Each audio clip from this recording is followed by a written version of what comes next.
Bonjour à tous. Aujourd'hui, un extrait, un débat vous amène à la rencontre de Monsieur Guy Tofangui.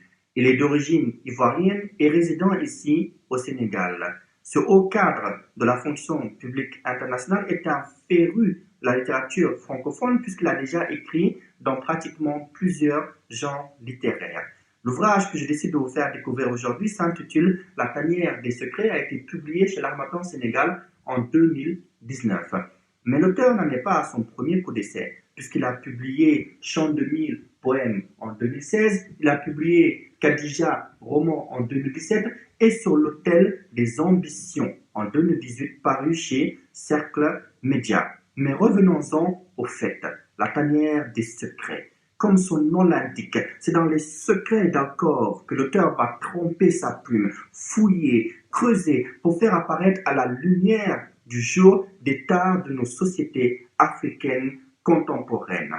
La nouvelle que je décide de vous faire découvrir aujourd'hui s'intitule Il te faut une épouse, ou plutôt je devrais dire Il te faut une épouse, avec la voix très diabolique, très sarcastique qu'on devrait parfois imputer à nos traditions et coutumes africaines. Wagnon est un jeune agriculteur du Sénégal qui a parfaitement bien réussi sa vie.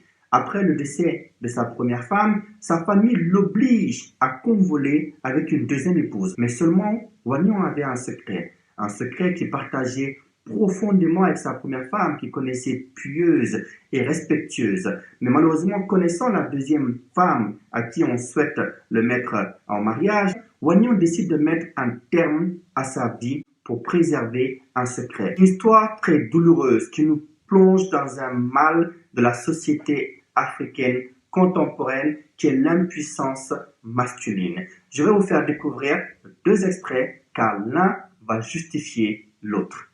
Regardez. Papa, je t'ai dit que je ne veux pas de femme. Je me sens bien comme ça. Tais-toi. Tais-toi. Tu n'as plus ton mot à dire. Nous savons ce qui est bien pour toi. Tu as besoin d'une femme pour éduquer ta fille et t'aider dans tes activités. Tu as aussi besoin d'un héritier. Mais quoi? J'ai déjà pris des engagements avec les parents de Tina. Le mariage sera célébré le jeudi prochain. Maman, tu ne vas pas laisser papa faire une telle chose. Ton père a raison.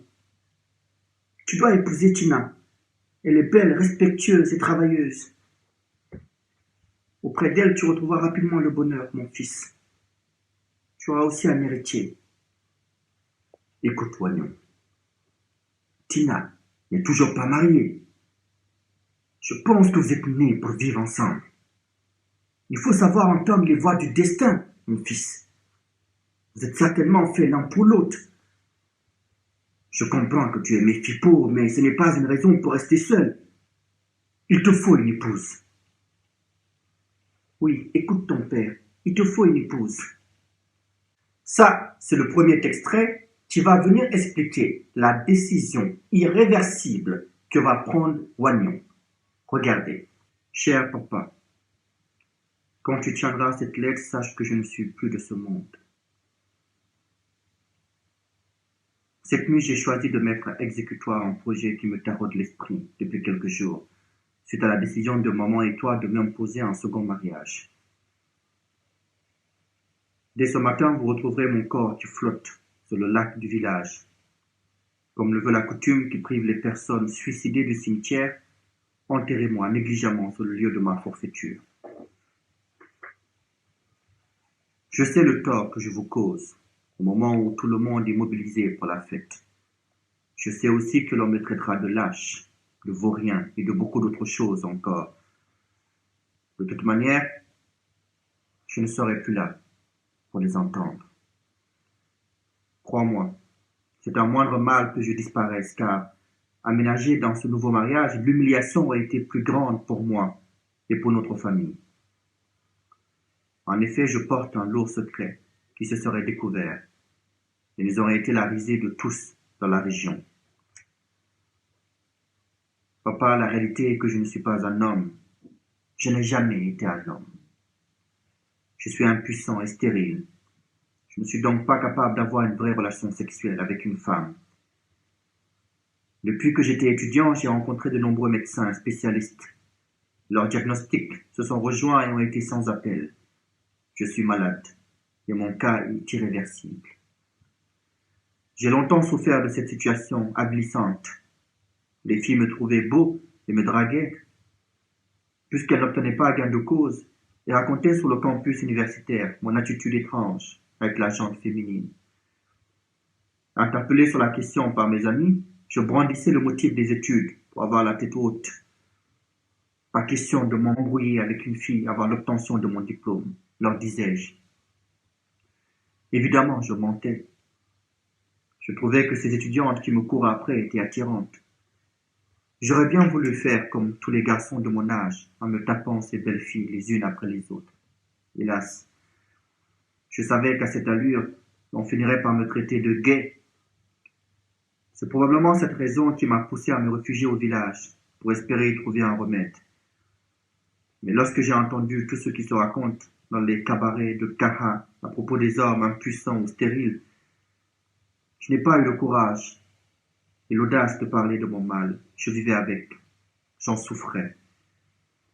De ce que je me souvienne, je n'ai jamais eu d'érection depuis mon enfance. J'ai toujours vécu avec ce secret dans la hantise permanente qu'il soit découvert. La nouvelle se serait propagée comme une traînée de poudre. Mes amis se seraient éloignés de moi. Les jeunes filles m'auraient montré au passage de leurs longs doigts sans manquer de rire, à gorge déployée. Ma famille n'aurait pas été épargnée des pires moqueries. J'aurais été la cause du malaise familial. Tu le sais mieux que moi, papa. Chez nous, un homme, un vrai homme, est celui qui a une femme et qui peut la faire hurler de plaisir sur le lit conjugal. Voilà une partie de l'extrait. Bien évidemment, c'est loin d'être fini et je vous invite à découvrir la suite. Mais ce qui nous amène à notre sujet du jour. Vous avez bien écouté l'extrait. Vous avez bien écouté les paroles de Wagnon qui nous dit très clairement: tu le sais mieux que moi, chez nous, un homme, un vrai homme, est celui qui a une femme et qui peut la faire hurler de plaisir sur le lit conjugal. C'est donc notre sujet du jour. Pour un peu reformuler, ça serait: est-ce que la véracité, l'authenticité d'un homme se trouve sur la performance de son appareil génital? Affirmative, négative, débattez.